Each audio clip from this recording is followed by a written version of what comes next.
Okay, Cik Zati komen jika jual 1 dinar dan 5 gram public gold ambil berapa. Pertama sekali, sebenarnya di apps public gold semua harga sudah dipapar secara telus di apps public gold. Caranya macam mana?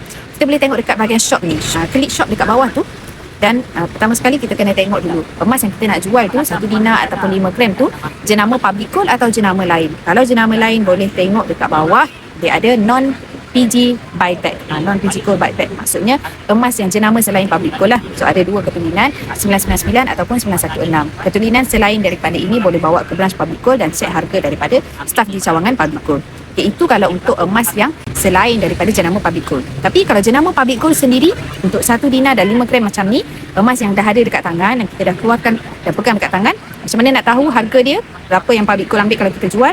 Tengok dekat bahagian PG buy. Contoh, sekarang kalau 5 gram saya nak jual PG buy, maksudnya PG beli balik daripada kita berapa? RM2,623. Jadi sangat mudah di public gold. Semua harga emas, harga yang kita nak beli, kita boleh tengok dekat sini. Harga yang public gold beli balik daripada kita pun, kalau kita jual balik emas pun kita boleh tengok dekat public gold ni. So sangat mudah. Sebab itulah Datuk Seri Louis Ng dia tubuhkan public gold ni sebab dia nak memudahkan urusan jual beli emas di atas talian saja.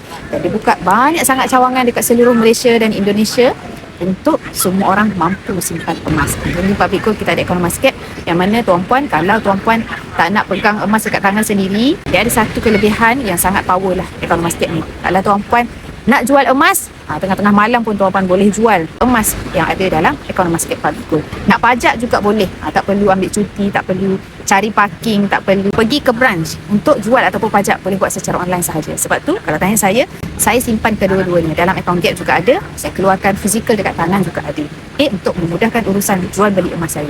Jadi macam mana nak ada economy market public gold? Daftar percuma sahaja. Boleh rujuk pin video saya dan nanti saya akan bantu step by step cara untuk bermula simpanan emas di public gold serendah RM100 ataupun apa-apa bajet yang tuan-puan ada.